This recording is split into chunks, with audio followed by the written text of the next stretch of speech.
ہوا یہ تھا کہ نبی پاک صلی اللہ تعالیٰ علیہ وسلم اپنے ایک صحابی قاصد حضرت حارث بن عمیر کو خط لکھ کر کے روم کا جو بادشاہ تھا اس کے پاس بھیجا، کیونکہ آپ نے سنا تھا 6 ہجری میں حضور صلی اللہ علیہ وسلم نے دنیا بھر کے بہت سارے بادشاہوں کو دعوت اسلام پیش کی، صحابہ لے کر کے گئے خط، اور یہ سلسلہ چلتا رہا۔ 8ویں ہجری میں بھی حضور صلی اللہ علیہ وسلم نے اپنے قاصد صحابی، جیسے آپ سمجھ لیں ایمبیسیڈر، ترجمان، ان کو خط دے کر کے روم کے بادشاہ کے پاس بھیجا، اور وہ لے کر کے جا رہے تھے۔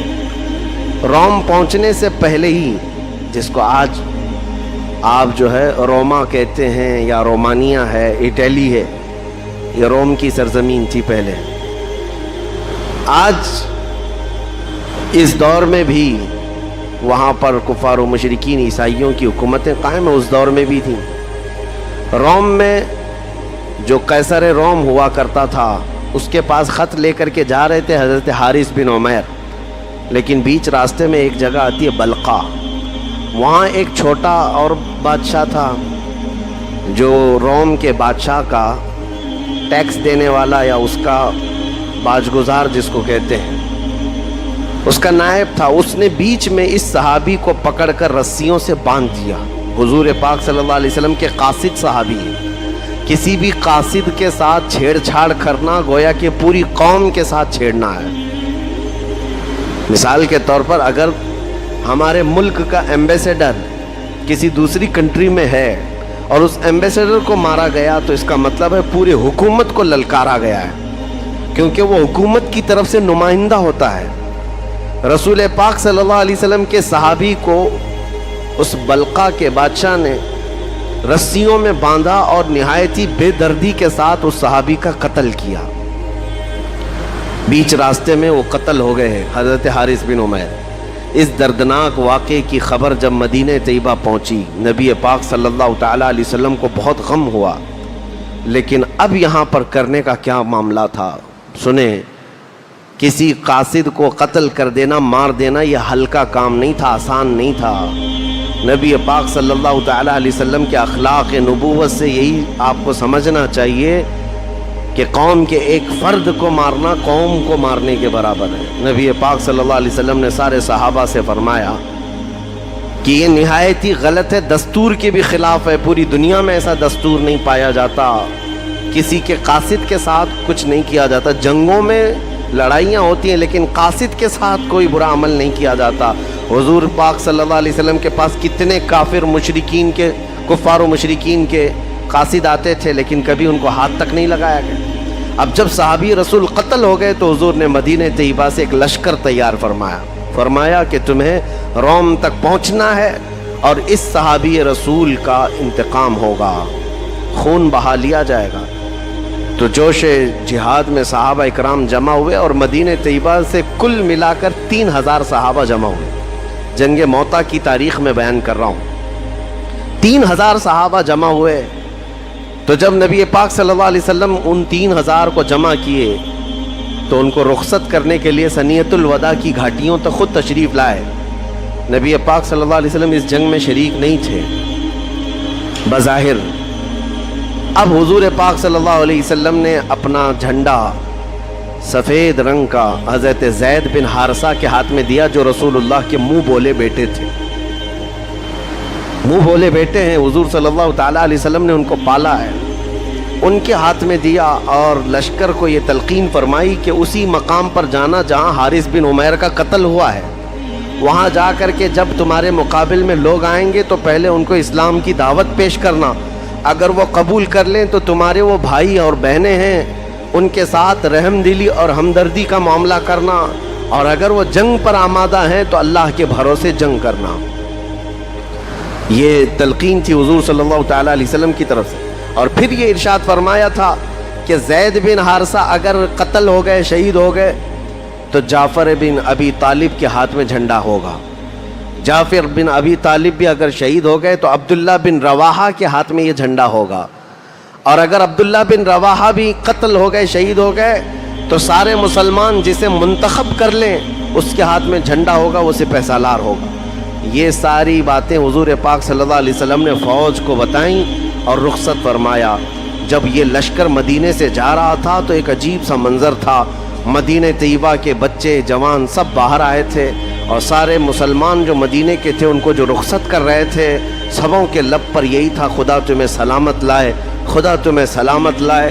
یہ 3000 لشکریوں کا ایک جمع غفیر جو روم کی طرف نکلا تھا، 3000 سپاہیوں کا لشکر جب روم کی طرف نکلا تو مقام بلقا ابھی آیا نہیں تھا جہاں پر حضرت حارث بن عمیر کی شہادت ہوئی، لیکن اچانک انہوں نے دیکھا کہ روم کا بادشاہ خود فوج اتنی بڑی لے کر کے ان کے مقابل میں آ گیا ہے۔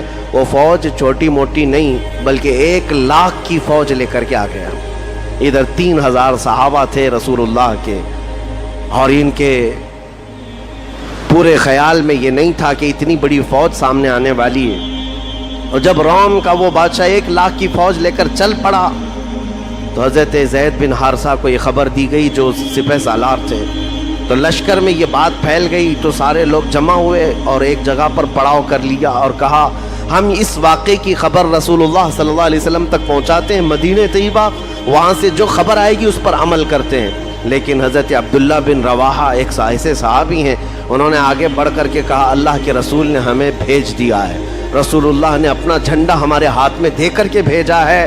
اے زید بن حارثہ، ہمارا مقصد نہ فتح حاصل کرنا ہے، ہمارا مقصد نہ مال غنیمت حاصل کرنا ہے، ہمارا مقصد تو شہادت حاصل کرنا ہے۔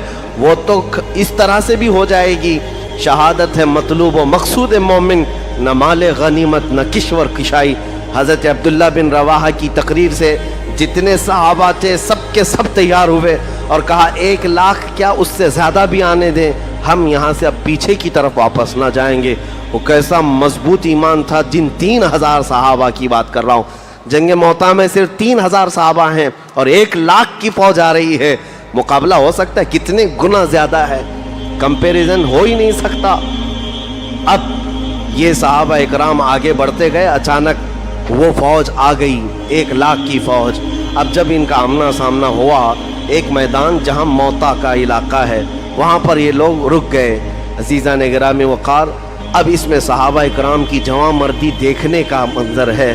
حضرت زید بن حارثہ جھنڈا لیے ہوئے تھے اور انہوں نے گھوڑے پر بیٹھ کر کے پوری 1 لاکھ فوج کو مخاطب کر کے فرمایا کہ میں تمہیں اسلام کی دعوت دیتا ہوں، رسول اللہ صلی اللہ تعالیٰ علیہ وسلم کے دامن رحمت میں آنے کی دعوت دیتا ہوں۔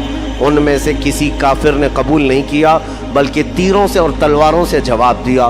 جب وہاں سے تیر برسنے لگے، حضرت زید بن حارثہ نے کہا کہ اب ان کے ساتھ جنگ کی شروعات ہوگی جیسے میرے آقا نے حکم فرمایا۔ یہ اتنے ہی صحابہ تھے اور رن ٹوٹ پڑا، یعنی پورے جنگ کا میدان گھمسان کا۔ یہ صحابہ اپنے گھوڑوں سے اتر کر پیادہ چلنے لگے اور ان فوج کے اتنے بڑی ٹکڑیوں میں داخل ہونے لگے۔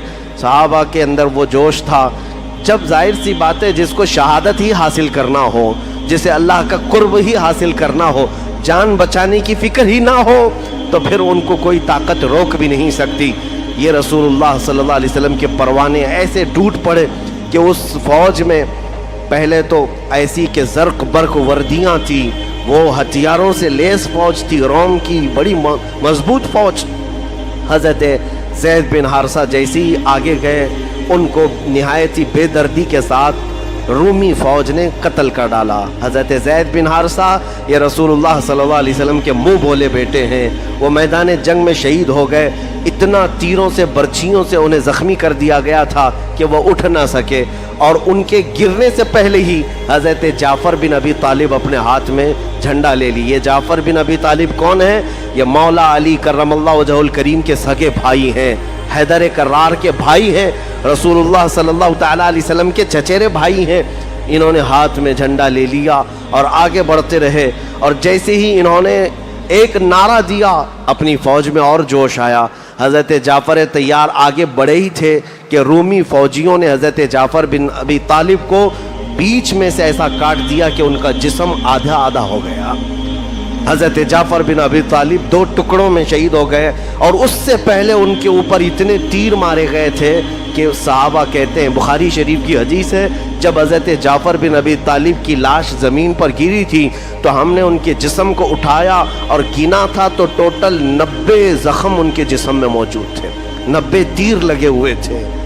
90 تیر لگنے کے بعد ان کے دونوں ہاتھ کاٹ دیے گئے تھے۔ حضرت جعفر کے دونوں ہاتھ کاٹ دیے گئے تھے کیونکہ انہوں نے جھنڈا سنبھالا ہوا تھا، علم سنبھالا ہوا تھا۔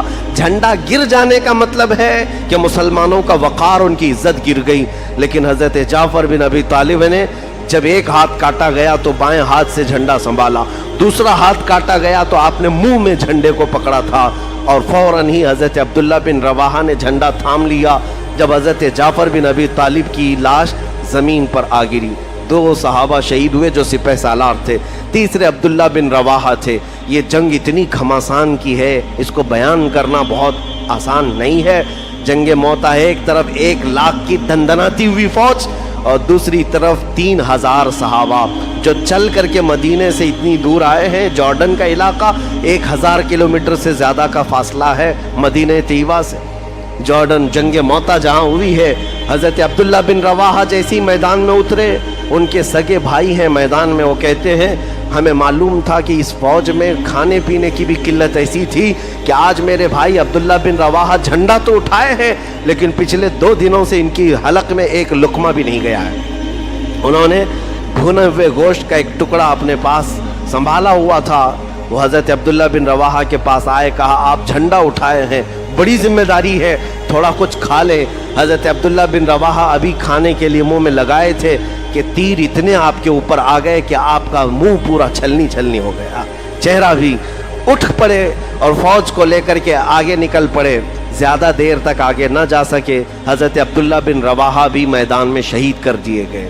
یہ 3 سپہ سالار صحابہ ہیں رسول اللہ کے، اس میدان موتا میں نہایت ہی بے دردی کے ساتھ قتل کیے گئے، شہید کیے گئے ہیں۔ اب مسلمانوں میں جو بچے ہوئے صحابہ تھے 3000 کی تعداد ہے، ایک عجیب سی کشمکش تھی کہ ہمارا سپہ سالار کون ہے، ہم کس کو جھنڈا دیں گے۔ یہ پہلا موقع تھا صحابہ کرام نے آپس میں منتخب کیا، اور سبوں کی زبان سے ایک نعرہ تھا کہ آپ جھنڈا اگر کسی کے ہاتھ میں دیں گے تو وہ خالد بن ولید کے ہاتھ میں ہوگا۔ یہ سیف اللہ المسلول، حضرت خالد بن ولید کے ہاتھ میں جھنڈا آیا، اور اس کے بعد حضرت خالد بن ولید جب میدان میں اترے ہیں، تاریخ میں آج بھی یہ رقم ہے، اس جنگ موتا میں 9 تلواریں آپ کے ہاتھ سے ٹوٹی تھیں۔ ایک تلوار ٹوٹتی دوسری اٹھاتے، ان کی تلوار کا وزن 35 کلو کا ہوا کرتا تھا، کوئی 40 کلو کا بھالا ہوا کرتا تھا۔ یہ تلواریں ٹوٹنے کا مطلب ہے کوئی بلہ اور بیٹ نہیں ہے، تلواریں۔ حضرت خالد بن ولید کے ہاتھ سے 9 تلواریں ٹوٹیں، اور عین دوپہر کے وقت حضرت خالد بن ولید، ان کی جو جنگی مہارت تھی، ان کو جو جنگ کے نقشے معلوم تھے، اس اعتبار سے 3000 صحابہ کو ایسے بکھیر دیا کہ 1 لاکھ رومی فوجی میرے آقا صلی اللہ علیہ وسلم کے ان پروانوں کا مقابلہ نہ کر سکے، وہ میدان سے پیچھے ہٹنے لگ گئے۔ تاریخ میں عیسائیوں نے لکھا ہے، ہم نے پہلی مرتبہ ایسی تاریخ پڑھی ہے کہ 1 لاکھ کی فوج میدان سے پیچھے آنے میں ہی عافیت سمجھ رہی ہے، اس لیے کہ حضرت خالد بن ولید نے صرف 3000 صحابہ کو ایسے ٹکڑیوں میں بانٹ کر کے رکھا تھا مقابلے کے لیے کہ وہ 1 لاکھ کا جتھا بھی ان کا مقابلہ کرنے سے عاجز آ گیا تھا۔ شام سے پہلے یہ رومی فوجیوں کے بادشاہ کی طرف سے اعلان ہوا کہ میدان خالی کر دیا جائے، پیچھے ہٹ جائے، اس لیے کہ قتل زیادہ ہو سکتا ہے۔ حضرت خالد بن ولید کے ہاتھ میں یہ علم آنے کے بعد جانتے ہیں شام سے پہلے یہ جنگ موتا کو آپ نے فتح کر لیا، اور 3000 صحابہ کو صحیح سلامت واپس میدان سے نکال لیا۔ اس پوری جنگ میں حیرت کی بات یہ ہے، 1 لاکھ رومی فوجیوں نے مل کر کے جو رسول اللہ صلی اللہ علیہ وسلم کے چہتے صحابہ کو قتل بھی کیا ہے، تو ٹوٹل تعداد 12 صحابہ کی تھی۔ 12 صحابہ قتل ہوئے تھے، شہید ہوئے تھے، جن کے مزارات آج بھی جنگ موتا میں ہیں۔ 1 لاکھ فوج نے مل کر کے 3000 پر حملہ کیا ہے، لیکن شہید کتنے ہوئے؟ صرف 12 لوگ ہوئے۔ لیکن حضرت خالد بن ولید کے ہاتھوں سے ہی 1 نہیں 2 نہیں 70 سے زیادہ مارے گئے ہیں رومی، اور کئی لوگ قتل ہوئے ان مسلمانوں کے ہاتھ سے. یہ اللہ کی مدد نہیں ہے تو اور کیا ہے؟ یہ رب العالمین کی طرف سے نصرت نہیں ہے تو اور کیا ہے؟ یہ جنگ ختم ہونے کے قریب تھی. اب یہاں پر ایک عجیب بات میں آپ کو بتاؤں. جس دن جنگ ہو رہی ہے رسول پاک صلی اللہ تعالیٰ علیہ وسلم مدینہ طیبہ میں موجود ہیں. اس حدیث کو بخاری شریف میں بیان کیا گیا ہے. نبی کریم صلی اللہ تعالیٰ علیہ وسلم مدینہ طیبہ میں صحابہ کے سامنے بیٹھے تھے اور اچانک آپ کی آنکھوں سے آنسو آئے. حضور سے صحابہ نے پوچھا کہ یا رسول اللہ کیا مسئلہ ہے؟ حضور فرما رہے ہیں میں یہیں سے جنگ موتا کو ملاحظہ کر رہا ہوں. مدینے میں بیٹھ کر جنگ موتا کو ملاحظہ کر رہا ہوں. حضور پاک صلی اللہ تعالیٰ علیہ وسلم فرماتے ہیں میرا زید بن حارثہ شہید ہو گیا ہے, اسے رومیوں نے قتل کر ڈالا ہے. اب جھنڈا جعفر بن ابی طالب کے ہاتھ میں ہے. تھوڑی دیر کے بعد حضور صلی اللہ علیہ وسلم مدینہ طیبہ میں بیٹھ کر فرماتے ہیں اب جھنڈا جعفر بن ابی طالب کے ہاتھ سے بھی نکل گیا. کافروں نے ان کے جسم کے 2 ٹکڑے کر دیے ہیں. عبداللہ بن رواحہ نے جھنڈا سنبھال لیا ہے. تھوڑی دیر کے بعد رسول کریم صلی اللہ تعالیٰ علیہ وسلم بیان کرتے ہوئے ارشاد فرماتے ہیں عبداللہ بن رواحہ بھی شہید ہو گئے. اب مسلمانوں کو اختیار میں نے دیا تھا صحابہ کو کہ جسے چاہو اپنا امیر منتخب کر لینا, سپہ سالار بنا لینا. حضور صلی اللہ تعالیٰ علیہ وسلم فرماتے ہیں میرے صحابہ بالکل حق راستے پر ہیں. انہوں نے چنا ہے تو ایسے کو چنا ہے جو اللہ کی تلواروں میں سے ایک تلوار ہے. خالد بن ولید کو چنا ہے. یہ کون بیان کر رہا ہے؟ میرے مصطفیٰ کریم صلی اللہ علیہ وسلم مدینے میں بیٹھ کر کے بیان کر رہے ہیں. اور جنگ کہاں ہو رہی ہے؟ جنگ موتا جارڈن کے علاقے میں ہو رہی ہے. اب نبی پاک صلی اللہ تعالیٰ علیہ وسلم نے تھوڑی دیر کے بعد سارے صحابہ سے فرمایا, اٹھ کر کھڑے ہو کر کے مبارک ہو خالد بن ولید نے سارے صحابہ کو وہاں سے صحیح سلامت میدان سے باہر نکال لیا اور رومیوں کو ان کے میدان سے ان کے ملک واپس جانے پر مجبور کر دیا. یہ خالد بن ولید رضی اللہ تعالیٰ عنہ کی اسلام میں آنے کے بعد بڑی فتحوں میں سے پہلی فتح تھی, جس دن حضور صلی اللہ علیہ وسلم نے آپ کو سیف اللہ المسلول کہا تھا. جانتے ہیں میں یہ بات اس لیے عرض کر رہا ہوں کہ یہی دن تھا حضور صلی اللہ تعالیٰ علیہ وسلم اپنے گھر سے نکلے. جعفر بن ابی طالب کی جو اہلیہ محترمہ زوجہ ہیں حضرت اسماء بنت امیس, وہ حضور صلی اللہ تعالیٰ علیہ وسلم کے یعنی سگے چچیرے بھائی حضرت جعفر کی زوجہ ہیں. ان کے 2 بچے بھی ہیں. آپ کی زوجہ حضرت اسماء اپنے بیٹوں کو نہلا دھلا کر کپڑے پہنا کر انہیں تیار کر کے بٹھائی ہوئی تھیں. یہ دن تھا حضور صلی اللہ تعالیٰ علیہ وسلم گھر میں داخل ہوئے. حضرت اسماء سے کہا تمہارے دونوں بچوں کو لاؤ. دونوں چھوٹے بچے قریب آئے. حضور صلی اللہ تعالیٰ علیہ وسلم نے ان کو سینے سے لگا لیا اور ایسا لپٹ گئے کہ حضور صلی اللہ تعالیٰ علیہ وسلم کے آنسو نکل پڑے اور ان شہزادوں ان بچوں کے اوپر گرنے لگے. حضرت اسماء نے پوچھا کہ یا رسول اللہ صلی اللہ علیہ وسلم آج تو میں پورا تیار کر کے رکھی ہوں کہ میرے شوہر آنے والے ہوں گے یا کوئی اچھی خبر ہوگی. حضور صلی اللہ تعالیٰ علیہ وسلم نے فرمایا کہ تیرے ان بچوں کا باپ جعفر بن ابی طالب شہید ہو گیا ہے, میدان جنگ میں شہید ہو گیا. حضرت اسماء کہتی ہے میری چیخ نکل گئی, میرا گھر بعد میں عورتوں سے بھر گیا. رسول کریم صلی اللہ تعالیٰ علیہ وسلم اپنے گھر سے حضرت جعفر کے گھر کھانا بھیجتے رہے. عزیزان گرامی وقار, یہ باتیں ہو گئیں. مہینہ گزرنے کو آ گیا. جنگ موتا کے وہ صحابہ وہاں سے واپس پلٹ کر کے مدینے آ رہے ہیں. جب مدینے آئے تو جنگ ختم ہو کر کے تقریباً مہینہ گزرنے کو تھا. وہ سارے صحابہ کی جماعت جب مدینہ طیبہ آئی, حضور صلی اللہ تعالیٰ علیہ وسلم کو خبر ملی تو پورے مدینے والے رسول اللہ صلی اللہ علیہ وسلم کے ساتھ چل پڑے. اس میں بچے بھی تھے, جوان بھی تھے. حضرت خالد بن ولید اور بچی ہوئی فوج کا استقبال کرنے کے لیے جب سارے صحابہ مدینے سے باہر آئے, ان صحابہ کا شاندار استقبال کیا گیا, مدینے میں لایا گیا. اب اس میں ایک صحابی حضرت یعلا, وہ کہتے ہیں کہ میں بڑھ کر کے حضور صلی اللہ علیہ وسلم کے قدموں میں گرا. حضور نے اٹھا لیا اور کہتے ہیں میرا دل بھر آیا تھا کہ میں جنگ کے حالات بتا دوں کہ میں نے کیا کیا دیکھا ہے جنگ موتا میں, کون کون شہید ہوئے, سب خبریں دے دوں. رسول کریم صلی اللہ علیہ وسلم نے بازوؤں سے پکڑ کر اٹھایا اور فرمایا یعلا تم بیان کرو گے جنگ موتا کو یا مجھ سے سنو گے؟ حضرت یعلا کہتے ہیں یا رسول اللہ صلی اللہ علیہ وسلم یہ ادنا غلام آپ سے ہی جنگ موتا کی خبر سننا چاہتا ہے. حضور صلی اللہ تعالیٰ علیہ وسلم نے پھر شروع سے لے کر اخیر تک جنگ موتا کا جو حال تھا